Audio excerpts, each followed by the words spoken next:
What does it take to turn a $3.5 million loss into a multi-billion-dollar empire?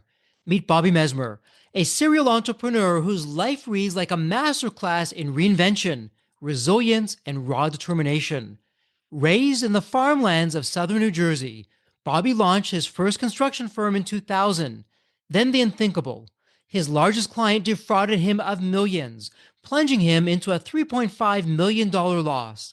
Most would have folded. Bobby rebuilt. He went on to create RMG Erectors and Constructors, the world's largest pre-engineered metal building erector, and erects over 5 million square feet annually and is redefining an entire industry through bold vertical integration.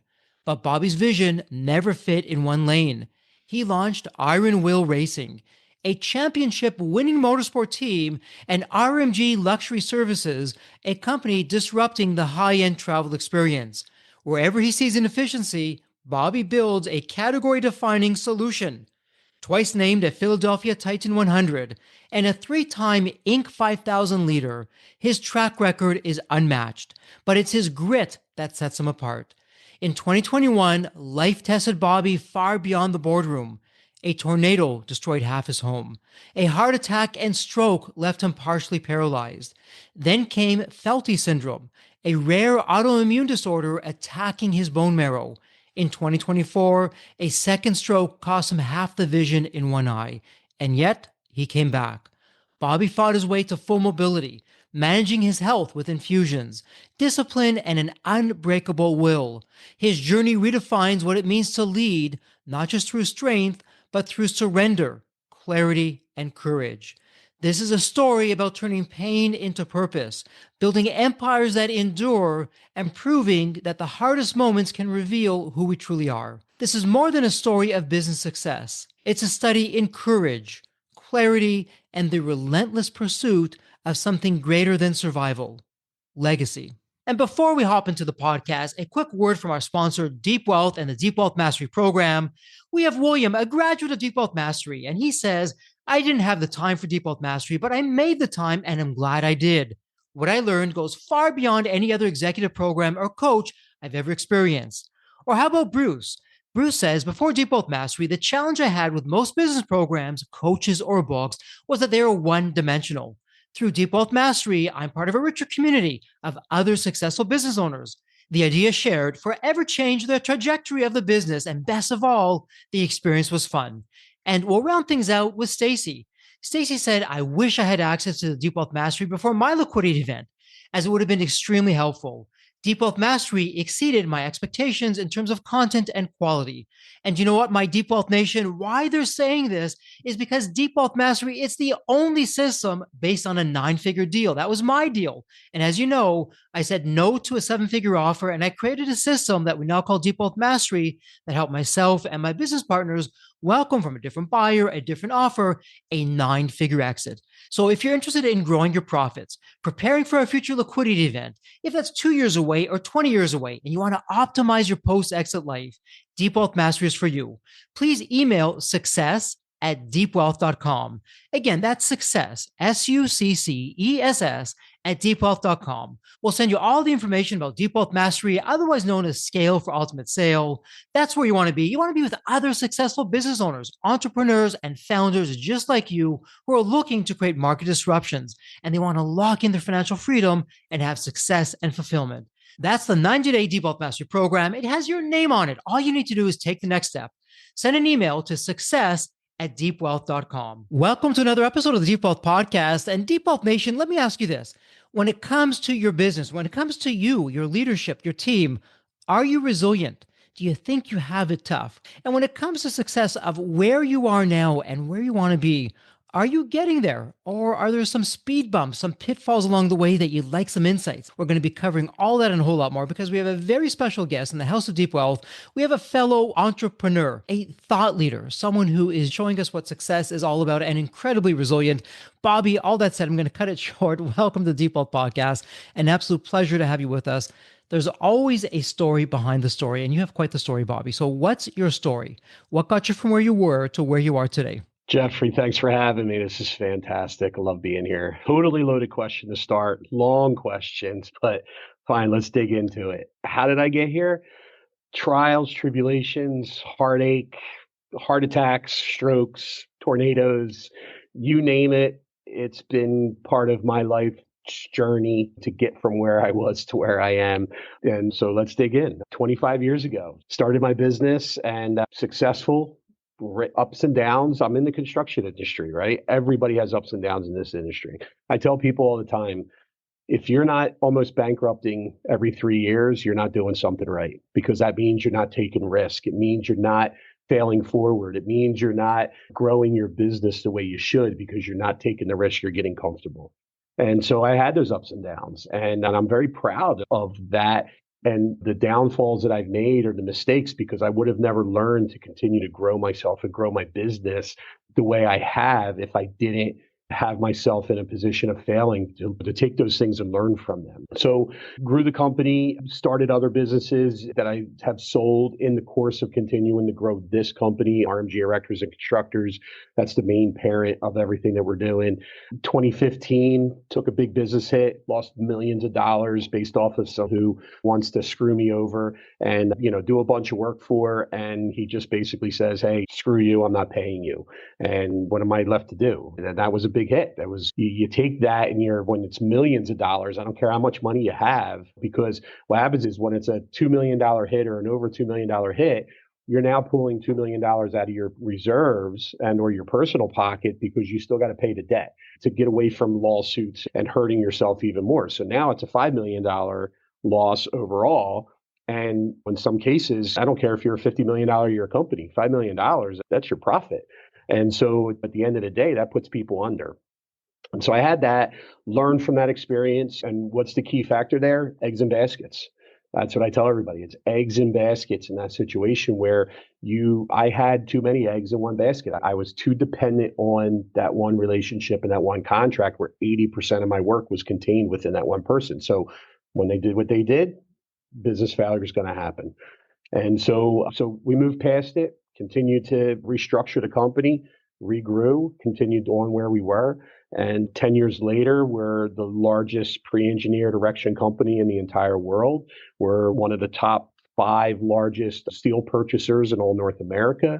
And we just we're the only vertically integrated company in all of North America, offering A&E services, fabrication services, detailing services, and then steel erection services all throughout in the steel business. We've now extended that into A&E services, doing full design build for customers where we're their architect or engineer, and then still providing steel services along with construction administration, construction management. So we've diversified. But again, 10 years, great. Oh yeah, here I sit, I'm the largest at this, and I'm making money here, and we're growing there, and we're doing this. Well, let's rewind a few years ago, right? 2021. A tornado hits my house in New Jersey, out of all places. I tell everybody that. Nobody ever wants to believe me. They're like, a tornado in New Jersey? Yeah, well, come take a look at my property. After it was done, it was something else. And about a month later, I ended up having a heart attack and then a major stroke during the recovery of the heart attack while I was in the hospital. Lost the whole left side of my body. And then fast forward to 23, I think it was 23. I got diagnosed with Felty's syndrome, which is an advanced form of RA, which basically Felty's where your body attacks your bone marrow and kills off your bone marrow. So, that's something I'll never be cured of. I'm on infusions now for that. And just to keep it into remission. It's not cancer, but it's like dealing with it with cancer. You get the infusions to keep it in the remission. So I'm dealing with that blow. And then you go to last year, 2024, about this time, almost a year ago, I had another brain stroke just out of the blue and had 2 blood clots basically go to my left eye, one on the vein side, one on the artery side, and I'm half blind in the eye now. And so, but here I am, right? I say to everybody, look, here I am. All this stuff has happened to me in a very short period of time. And I'm still getting up every day, pushing myself, operating business, saying, this is what I'm doing. This is the world that I'm living in. And this is the hand that I got dealt, but I'm not using it as a crutch saying, woe is me. I'm using it to empower myself to create my legacy, to build my business bigger, to create the legacy that I want for myself, in this business and in this world. And then to also, I'm using it to educate people, to educate them that if you have the will, you can survive. If you have the will, you can succeed. You just can't use it as an excuse and as a crutch.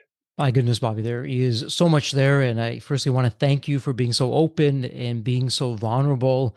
And Bobby, as you're talking about your story of what's going on in the back of my mind, I'm thinking to myself, actually, I'm seeing this vision where you're the successful entrepreneur, like so many people on this podcast that are coming on or listening in the Deep Wealth community. And then life throws you a huge curveball and you're now lying in bed, and it's not just your health that's offside, your life is in the balance. And in that scenario, what did you realize about who is Bobby? What am I really all about? What was going through your mind at that point in time? I could tell you, and I'm not scared, I'm not afraid to say it, but I was scared. I'm a big guy. Like, I'm a big presence, you know, I'm a 6'4", 280-pound guy. Like, I walk into a room, I command the room. That's just me, but I'm a joyful guy, right? But I've always thought of myself like a machine. Like, I've always looked at myself that I'm a machine. I can do this. Nothing can stop me. And that's how I've acted. And that's like, I've always pushed through everything. This was the first time I got put down and couldn't do anything. And I was scared. I was terrified because you don't know how you're going to come out of this. You don't know what the outcome on the other side is going to be. A room full of doctors fills up. We're in the hospital bed after the heart attack and then after the stroke. And I'm in the hospital bed. My wife is sitting there next to me. And 10 doctors fill up the room. And I'm like, wow, this is a great hospital. This is amazing. And my wife's like, 10 doctors in the room is not good. And that's when you start to realize, oh, there's something more going on here. So I was scared. First time in my life, I was scared of anything. So that was number one. And I realized it was okay to be scared. I realized it was okay to have and face your fears, because it's not about facing them. It's about the mindset in which you face them and how you come out on the other side from them. And for me personally, I put my family in perspective. I put my life into perspective, but I also put my legacy into perspective. And sometimes I feel like that's selfish, but it's not, because I always say to everybody, how can I be good for anybody else if I'm not good for myself? How do I do what I need to do for everybody if I'm not being good for myself? I knew that I had to continue to push on. I knew that I had to continue to move through the other side of this. It was just a matter of how and what that looked like. And a lot of people said, maybe it's time to step back. Maybe it's time to slow down. Maybe it's time to change paths. And I can tell you that wasn't for me. I said no to all of that. And there was a lot of hard conversations. My wife wanted me to move back a little bit and step back. And I told her no. And that was hard conversations to have together. And because she doesn't want to lose me and I don't want her to lose me, but I have things that I need to do. I have things that I need to finish. And thankfully, she's a good woman, so she understood that. She got it, so she was supportive of me. But she also wanted to keep a watch on me and make sure that, okay, if you're going to do this, I need you to do these things over here too, which is change my lifestyle, change my diet, change my health journey, all of that. So I think at the end of the day, again, it was face the fear, determine where I wanted to go, and then follow through with that path. And that's what I'm trying to do. A lot of people stick their head in the sand, rightfully so. I'm not criticizing them for that. A lot of people won't continue on because that fear sticks with them. I use the fear to energize me into propelling me forward and saying, I'm doing this and it doesn't matter. I'm not stopping. So, as you're saying that, as you walked into these health challenges, if we put that off to the side for just a moment, it's an integral part of your story, but just for a moment off to the side, and we look at the business side. I mean, my goodness, you've been named Titan 100 for the past 2 years in a row in Philadelphia. You have a company valuation in the billions, and it keeps on growing. You've been this hard-charging entrepreneur. Doesn't take no for an answer. You're working your way around failure. You've had your ups and downs. And then at a very personal level, you have the health challenges that come on. And I know, speaking for myself, Bobby, also as an entrepreneur, when I would hear, well, our first wealth is our health, in the back of my mind, I'm saying, yeah, whatever. I've got some things to do and I'll get to it when I get to it, until you don't. And things happen and it puts a whole new perspective on that. So, as this incredibly successful, hard charging entrepreneur who's built, wow, what an empire. along the way. How has that changed, or has it changed in terms of how you look at business from what you've been going through on the health side now? I think it changes, it makes you slow down a little bit for sure. It allows you to, at least for me, it's allowed me to reevaluate how I go after business. Not everything is a necessity, right? I guess let me say it that way. When you're in business and you're trying to grow and you're trying to make something happen with your company, everything's a necessity. Everything's a rush. Everything is, I have to negotiate this in the way maybe I give up a little bit in the negotiation in order to get the contract. For me, I feel like it has changed a little bit where I've become a little bit more shrewd in that process because I've looked death in the face a little bit here. You know what I mean? So for me, I'm like, this is what I'm offering, take it or leave it. Or this is how we do it. This is my process. I think it changed. It allowed me to settle more into that, which I find to be better for business. It has really propelled us a little bit further because I feel like people understand it. They respect it, I think is the right way to say it. They respect that I'm like that because I'm no nonsense. And I've always been a no nonsense guy. There's never really any gray with me. I'm very black or very white. The in between, I don't deal with. But I noticed that it's a little bit more black and white for me. And I feel like that the people respect that because they know exactly where I'm coming from. They know exactly what they're going to get out of me. And that's that. And so, from that perspective, leadership, a growing company, and combining the two of those, you've been a master at that. Has that changed for you in terms of how you look at that, or how you would approach it, or your philosophy towards that? I don't know that it's really changed the philosophy of it. I take a lot of pride in how we've built our company with our people, the family atmosphere that we've maintained, even through the tremendous growth that we faced. We still have that family dynamic. And we're always very attentive to the needs of our people. So I don't know that the leadership style has changed because I respect everybody. It's a we, right? It's us. It's not me. I work for the company just like everybody else does. And so I'm just the final decision maker is really what it comes down to. But I'm no more special than anybody else within the organization. So I think we've always had that we dynamic that it's all of us, it's the village that helps raise the child. So the business is the child and we're all the village together helping grow this into and mature this into what we all desire it to be. So I think that's always been a piece of our culture. I don't know that the situation has changed that leadership style for us because, or at least from my perspective, it may have made me a little bit more patient with people with certain things, but I don't know that it's created like a big dynamic shift that would have needed to happen. And when you look at your journey, what a phenomenal journey it's been. There's an old saying that success really isn't the best teacher. Success is great and it's a lot of fun. And wow, when it's there, it's there. I know for myself, from my successes, and there's been big successes, it's not necessarily where I've learned the most. It's been failure. And that's a hard experience. You're going through that. And that's been the better teacher of the two, not the one I prefer per se, but it's the one that's taught me the most. What about yourself when you look back at your journey, Bobby, and you look at perhaps some of the setbacks, the failures, as some people would call them? I call them opportunities. As failures or opportunities, are there any big takeaways that you can share with us of lessons learned along the way? Yeah, I think your biggest lessons are in anybody is to embrace your failures. We live in a world and a dynamic right now where with social media and everything else that's going on, everybody's so caught up in success. What car did I buy? What house did I buy? How much money did I make this week? What clothes am I wearing? It's all bullshit. It really is. It's all nonsense and bullshit, if you ask me. And because half of them, it's all lies. And that's the one thing that people have to remember. Like everything that people are putting out there, 90% of it's all bullshit and all lies. And I know that. And I'll give you an example. We have our own jet within the company and it's for business travel and we own it. It's staffed by us and we get people that call us who represent influencers so they could take pictures on our jet to act like they're utilizing the jet. You're an idiot because you're creating a bad perspective to everybody.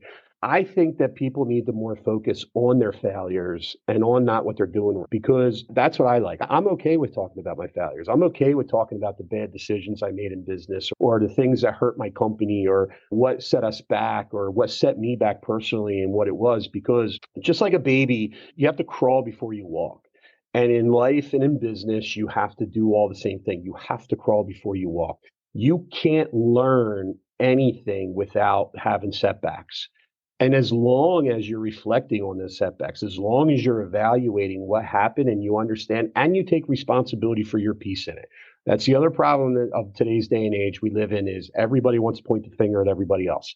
Look, the person that screwed me out of the money 10 years ago, I had a play in that. I made decisions too. He did what he did and he hurt me the most. But at the same time, I had responsibility in that. And the second that I realized that propelled my growth, it propelled my ability to move forward and move my company into bigger and better places when I started taking responsibility. And so I think that for me, all of the heartache that I've been through, from that scenario to again to the heart attacks to the strokes to what did I do to contribute to those things? Now somebody's going to say, and somebody listening to this is going to say, wow, that's a naive statement. What do you mean, what did you do to contribute to a stroke that you had or a heart attack you had? I had some play in that. Whether I was too stressed, I ate wrong, I didn't exercise enough, what it was my responsibility that put me into that position. And that reflection lasts every way in every capacity in life, no matter what you're doing. You have to stop and ask those questions. You have to be real to yourself. And when you're real to yourself, that's then what's going to move you forward aggressively and put you into a position of success. And then it's also about turning around and understanding how you can help people. That's a big thing that I realized. And I was a big one for always helping, but never receiving help.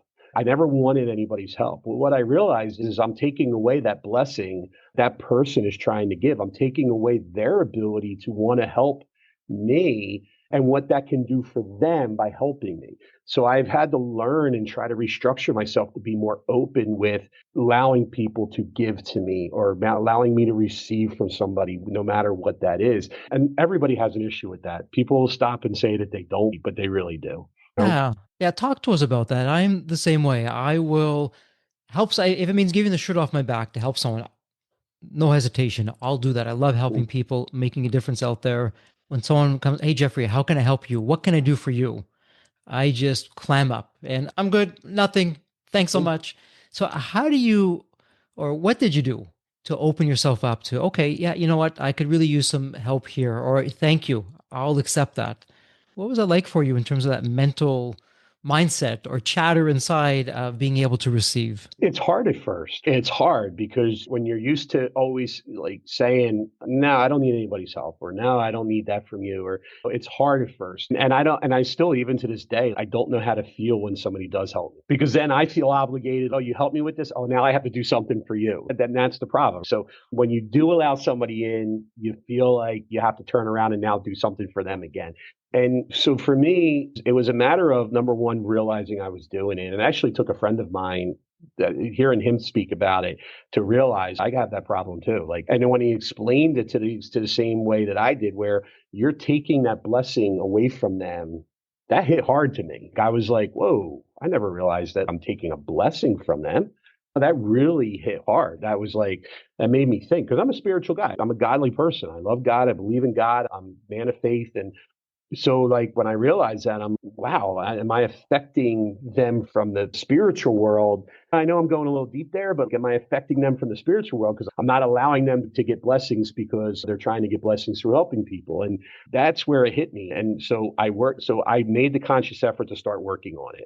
The first time I did it, I was like, the first time that somebody wanted to do something for me and I did it, I swear to God, I was in like a cold sweat. And I had to really refrain myself from like stopping myself from wanting to do something back for them. And it took a lot for me just to say thank you and leave it at that. Not over explain myself, not overdo it. And like, I remember it took me like a week. All I could think about was that interaction for like a week. And I'm like, I got to do something. No, you can't do something. Well, I need to thank them again. No, don't thank them again. My God, I feel like I was like a cartoon, like talking to myself, devil and angel on my shoulders. It was really difficult and it still is. And it gets easier over time. And I always have to remind myself too, that hang up has more to do with me than it does with them. And reminding myself of that situation, that it's more about me that has the issue or is creating the issue than it is about them, allows me to really restructure my mind and take that acceptance of what it is. And then remembering the blessing piece, like that their satisfaction that they give for helping somebody who, whether I need the help or not, the satisfaction that they're getting out of it is so relevant and so important. And once you start settling in that how much satisfaction they're getting by being able to help you, then that starts to make you feel better about it. And you start to open up a little bit more and a little bit more.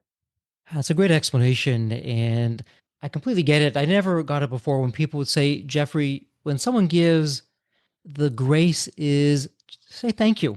That's it. Say thank you. It takes a Hmm. confident person to say thank you, someone who's comfortable in his or her own skin. Thank you. You don't need to put anything else after that. And to your point, when we don't receive, we're denying that other party the gift of giving. Because I know how I feel. When I give, it feels great. Oftentimes, the giver receives more than the receiver, and we're denying that. So I'm completely there with you. Circling back, though, failure. It could be on the business side, it could be on the health side.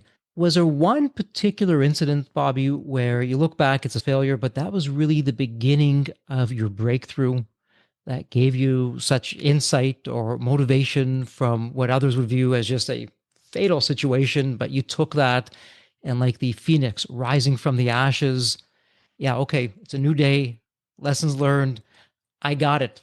Finally got it. I see it. It's clear. I'm going for it. Or if it wasn't that, was it a series of failures along the way? What was it? Yeah, it was definitely the series, right? Over 15 years of business, and it was a series of the ups and downs, culminating into the one big failure that I had 10 years ago, that big hit that I took. That was the culmination right there.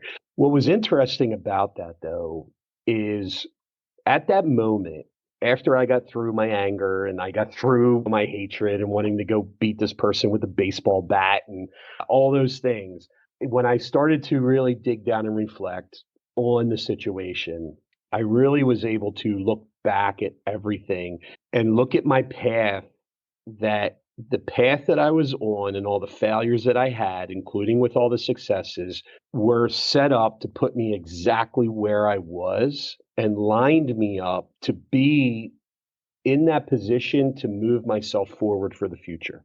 I could look back and see the roadmap. I could see it plain as day in front of me, that everything I was doing and everything I went through was to put me exactly where I was. I literally could see it. It was amazing to me. It was such a revelation that I was like, oh my God, like this is what I was meant to be. This is where I was meant to be. Even though I hated where I was at the time, I was meant to be there and then move myself forward from that pivotal point. And what I also realized in that was that I was forcing everything in my life up into that point and I needed that break. Like basically, God cut me off at the knees because he was done with me. Not done with me like throwing me away. Like he was done with my nonsense of bucking against the system per se, where he finally was like, this is what's going to take you down and this is what it is, and I'm going to take you down so you realize where you need to be, where I really want you and where you need to be going. It was so eye-opening and so awakening to me that, again, I sat there and I can see every single point and how things interjected in my life over the 15 years prior that put me into a position to now lead me into where my business has gone over the last 10 years up until now. And for the person that was involved in that incident that really robbed you, if you will, from the outside looking in, did you forgive? I would say I forgave him. Yeah, if I saw him, I wouldn't punch him in the face. I think a lot of people would call me crazy, but I don't know that I forgave. Oh my God, I love you. Forgive. You know what? I'm not like, look, I'm aggravated at you still, but you gave me a new hope and you made me better. You were a means and a tool to be utilized to create the success that I've made over the last 10 years. So for that, I thank you. And Bobby, I don't want to put words in your mouth. And you may say, Jeffrey, you're on base, Jeffrey, off base. When we look to a situation, it's very personal. Whoever said business isn't personal has never been in business. They've never experienced it. Everything feels personal. When we have a situation like that, what are your thoughts on, okay, let me look at, firstly, something I wouldn't have chosen, but it happened. I'm going to your point, own the accountability of, okay, how did I play a role in this? But then also to your point, your thoughts on, okay, what are the lessons learned here? I don't want to repeat this. Don't want this to happen again. How can I take this, have it make me a better entrepreneur, a better person, a better leader, take my company to the next level from some lessons learned and really change the context of the situation into something completely different? Yeah, I wouldn't have chosen that, But that said, it's probably one of the best things that ever happened to me because of A, B, C, and D. Thoughts about that? And people get angry, they stay angry, right? So the takeaway that I can give everybody who's listening is look, you have to find a way to move past it. Because if you unpack and you live there, all you're doing is hurting yourself and you're allowing that person who hurt you or whatever they did to you, you're allowing them to win. You're allowing them to to keep control of who you are, what you are, and where you're going, whether that's personally or in business. So you got to get yourself moving past it. Don't unpack, don't live, move past it and pick yourself up. I always say pick yourself up by your bootstraps, get yourself moving forward and move it on. It is hard to forgive people, to forget, it is tremendously hard. But if you realize that you can be the better person and the bigger person by reflecting on it and coming out on the other side and thinking of them like a stepping stone, because that's truly what they are. If you're going to propel yourself forward from something that happened to you, they are a stepping stone in your world. And so if you're able to move yourself forward, you find that bit of indifference and that will allow you to, whether it's forgive them, maybe it's not forgiving of them, it allows you to get yourself into, a stronger position to control your own destiny as allowing other people who are doing these things to you to control you themselves. And that's the problem. We get caught up in what people are doing. Look, I just had a customer, he's trying to beat us out of $3 million right now. He's a scumbag. He's literally standing behind a specialty designation in the government contracting world to try to do this to people. And I'm sure he's not just doing it to me, he's doing it to other people. And he brags that, hey, watch your step. I'm a disabled veteran, so don't mess with me. Well, how about I respect our veterans, but if that's the way you're going to act, you trying to stand behind that, there's probably a lot of disabled veterans who would love to be in your position. And that's what you're doing. So am I mad about it? Sure, I'm mad about it. You can tell my whole body language and attitude just changed. So what am I supposed to do with that? Nothing. So I'm suing you and I'll let the chips fall where they may, but I'm moving on. And at the end of the day, you'll get yours. And I know that you're going to get yours. But this happens. This is what I mean. You can't get away from this in this world. People are going to just do this. You got to grow some thick skin and you got to be able to move up and over it and look at and say, okay, one of the first things I did with this situation is I sat down, I got with some of my team, and I said, what did we do wrong? What can we do better? And what can we implement moving forward to not be in this position again? And that's what you have to do. And at the same token, this guy, he'll run across me again. And when he does, he's going to be sorry. And that's just because I'm going to take business away from him. I'm already lining that up. I'm going to destroy him. I'm going to take every piece of business away from him and I'm going to destroy his business. Why? Because I'm a bigger company. I'm more powerful than him and I can. So I'm going to go after the work that he's trying to go after and I'm going to take every bit of it away from him. Is that me forgiving and forgetting? No, but I also look at it like maybe I'm here to teach you a lesson because I don't want you screwing over everybody else because I can take the hit. But if I wasn't the company and the person that I am, the other people that you're doing it to, you're going to bankrupt and you're going to ruin families and lives. And you mentioned, and completely agree, really, you're a titan of business out there, Bobby. You're not just a company out there, you're a titan of companies out there doing your thing. When it comes to business, when it comes to wealth, making an impact, how do you define enough and what does that look like for you? What does it look like when you have enough? That's where we're at. I mean, What is enough for you? Is it enough? I think that's relative. I think the immediate mind in that question goes to money. And I don't think it goes to money for me. And I've gotten criticized by saying that to other people before because what's happening is it puts us in a position where people say to me, well, you have money, so it's easy for you to say that money isn't the object of being enough or not enough. And because for me, the enough or I'm working towards legacy. That's where I'm at. I'm trying to build a legacy here. I want to be the biggest, the best, and the most admired business in my market segment in the entire world. That's what I want to be. The money is a byproduct. And the money's always a byproduct, or at least should be when you operate a business. I tell people that all the time. Keep your head down, focus on the work. The money will just show up. If you're focused on the money, the work doesn't show up, and thus you have no money. So everybody wants to focus on money, and I think that's wrong. And I've never took business to that extent. I don't focus on the money, to be honest with you. And so I think what's enough is when people have recently started to compare me to the Carnegie of the modern day steel world. Enough is when my name is synonymous with Carnegie. then my legacy is cemented of where it needs to be and what I've created in this world. The money's just a byproduct. I'm still a normal guy. I'm still a humble guy. I'm not driving around in big fancy cars and living in multi-million dollar mansions. I live pretty modestly, and try to live below my means, and that is what I'm proud of. That is what I'm proud to do and proud to be, because I could go buy whatever, but it doesn't matter. Well, who's it for? Who am I buying it for? If I'm not buying it for myself, you typically like guys that go out and buy Ferraris.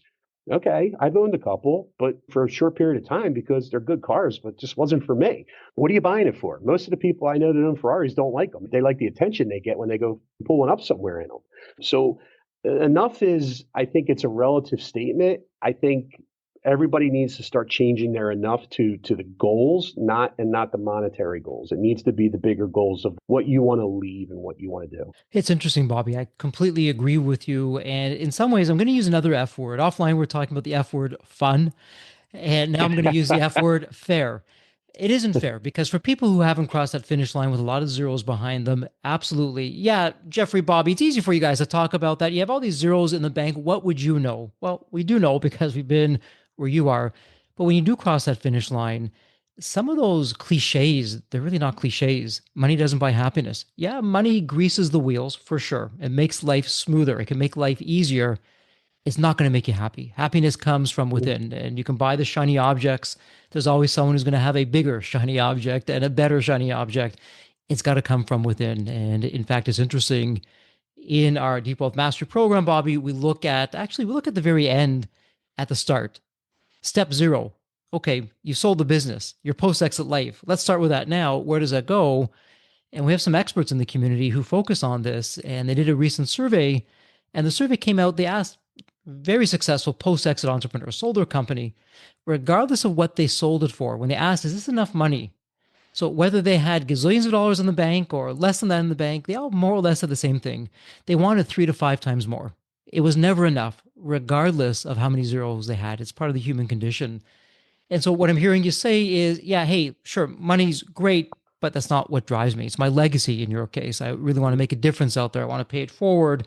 I want to be a positive force out there in the world with what we're doing, but also beyond that. How am I doing with that? Yeah, I think you're right. To go back to what the entrepreneur said, you're judging and you're asking for people who are always striving for more to ask like how many more zeros they want. Of course, they're going to say more, because as an entrepreneur who owns a business, the successful ones, there is never enough. And it's not about, again, it's not about the money. There's never enough time. There's never enough business. There's never enough takeover. There's never enough companies to buy.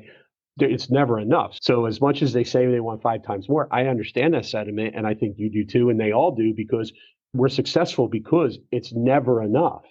I think the money is definitely enough because we all become money wise, and we know how to value our money and spend it wisely. And you get to a point where you're outside of that collection phase. Like when you're a new entrepreneur, let me go buy the new cars. Let me go buy the boat. Let me go buy these things, a second home. And then when you get out of that, you're like, what did I buy all that for? I wish I had all that money again because of things I could have done with it. And then I think there's something to be said there that people should listen to, because again, it's people should understand when your entrepreneurs in your program are saying that, they should listen to the bigger picture of what they're truly, really saying. It's never enough, because that's a true entrepreneur always thinks that way. I can do more. I can be more. And then, you talk about like money buying happiness, but such an argument, right? I agree with you that money can't buy happiness, but it buys the comfortability to allow you to be happy, because you're not sitting there stressed on how you're going to pay your mortgage and all that. It's a fine line there. Some people get that and some people don't. It buys comfort. That's all that it does. And it's not an extreme amount of money that you need to buy comfort.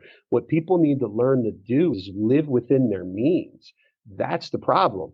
People go out and buy houses that they can't afford, and they put 2 BMWs or 2 Mercedes in the driveway, and they have no furniture in their house, and they can't afford food.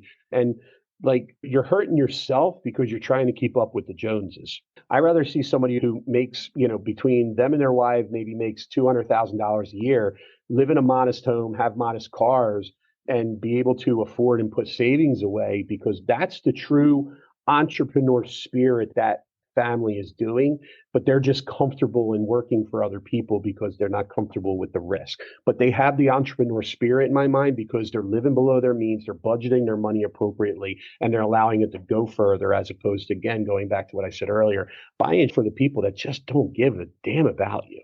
That's so true. And it seems like without making judgments, I guess I am making a judgment. It seems like we've lost our moral compass, our North Star in how we live. So, how do you live, Bobby? How are you someone who literally you could go out and buy whatever you wanted? You choose not to wisely, and you're living well below your means. Any tips for the Deep Wealth Nation of how you're doing that? Yeah, I think, again, don't get caught up in the nonsense of what the world's telling you, the social media is telling you. It's so easy. It's so easy. You get on TikTok, you get on Instagram or Facebook, and you're seeing what other people are doing. You're like, I want to do that, and I could do this. And just remember, it's all bragging rights anymore. That's all it is. So keep yourself grounded. Really keep yourself grounded.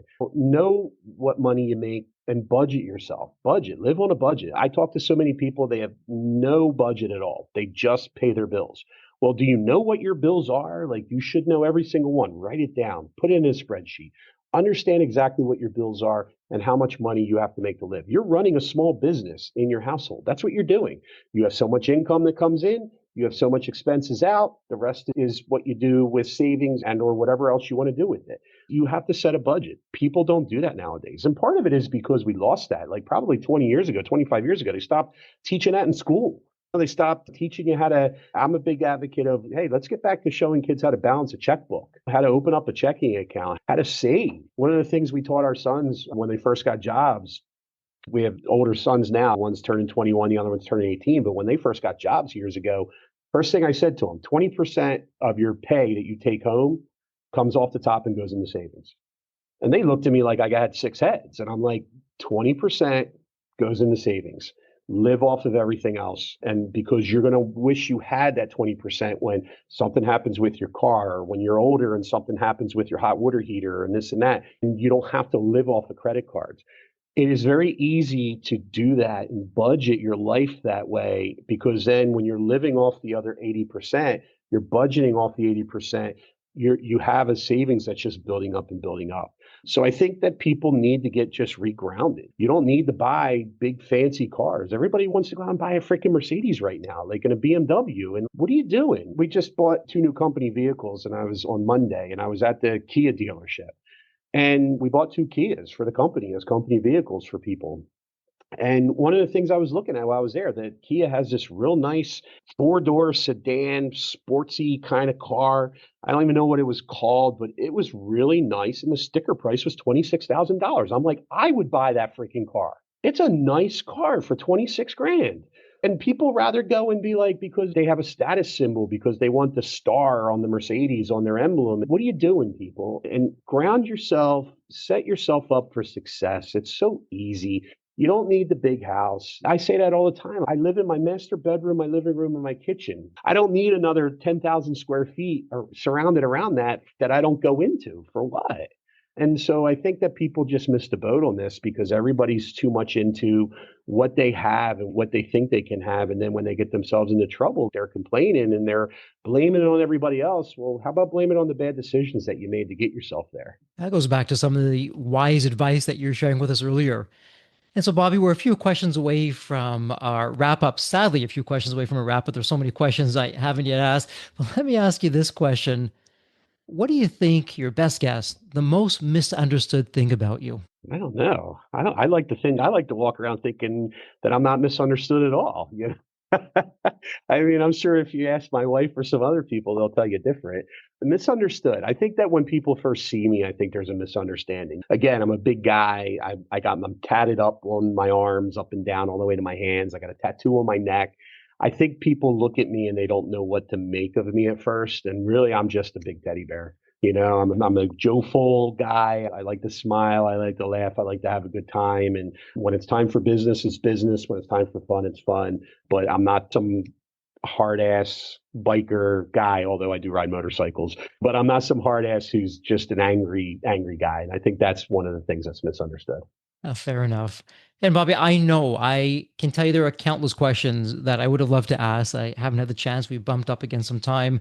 That said, is there a question I haven't yet asked, or even a theme, topic, or message we haven't covered that you'd like to share with us before we go into wrap up? I think just for everybody who's listening out there, I think, look, I always like to talk about takeaways, right? And I think for everybody, the takeaway is you're good enough, you can do it. Doesn't matter what heartache is in front of you. Get yourself in the mindset and go do it. Doesn't matter what it is. And if that means you want to go out and start a business, go do that. If you want to do something with your personal life, whatever that may be, go do it. If you're questioning yourself, stop questioning yourself. Stop letting other people hold you back by telling you that you can't, because you can. And it doesn't matter what you've been through. It doesn't matter. Look at everything that I've been through and I'm still going.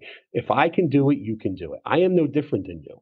We are all the same person. It's just a matter of what we believe in our minds. So believe in yourself. Believe that you can do it and go and try and do it. Don't have the regret of saying, man, I wish I did, because you can't ever get that back. Yeah, it's such great advice. And actually, it's a perfect segue for wrap up.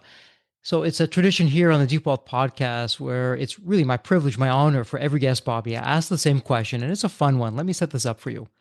When you think of the movie Back to the Future, you have that magical DeLorean car, and it will take you to any point in time. So the fun part, it's tomorrow morning, Bobby. You look outside your window. Not only is the DeLorean car curbside, the door's open, waiting for you to hop on in, which you do, and you're now going to go to any point in your life. Bobby, as a young child, a teenager, whatever point in time it would be, what are you telling your younger self in terms of life lessons or life wisdom? Or, hey, Bobby, do this, but don't do that. What would it sound like? Oh, man, that's a good question. I mean, how long do people think about this one for? Oh, Take that's all the time that you need. no, I mean, wow, I can think of so many moments. I think I would go back. So here's a vulnerable moment for me. I remember being in like fourth grade, and I was a little special from the smarts standpoint. And kids started calling me brainy. They would make fun of me that way. And I remember getting really upset about that one time. It just hit me. I was tired of being teased for being smart, or for trying to be smart, for trying to be the best that I could be. And I remember crying in class because of that. And I think I would go back to that moment and be able to tell myself, this is temporary. Don't let this stick with you. Take this and use it as fuel, which I probably did to some extent. But I also feel that the fact that I'm sitting here at 49 years old and I still remember that obviously is stuck with me to some capacity. So I feel like I would go and just tell myself, this piece doesn't define you. It's not defining who you are. Pick your head up.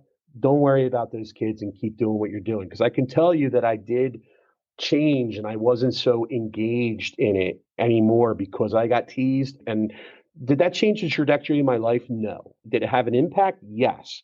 But I don't know that it had the impact that changed trajectory, because trajectory moves constantly. But it was definitely a situation that I think affected me to some capacity. And I feel if I had that pep talk to myself, I would definitely be even more different than I am today.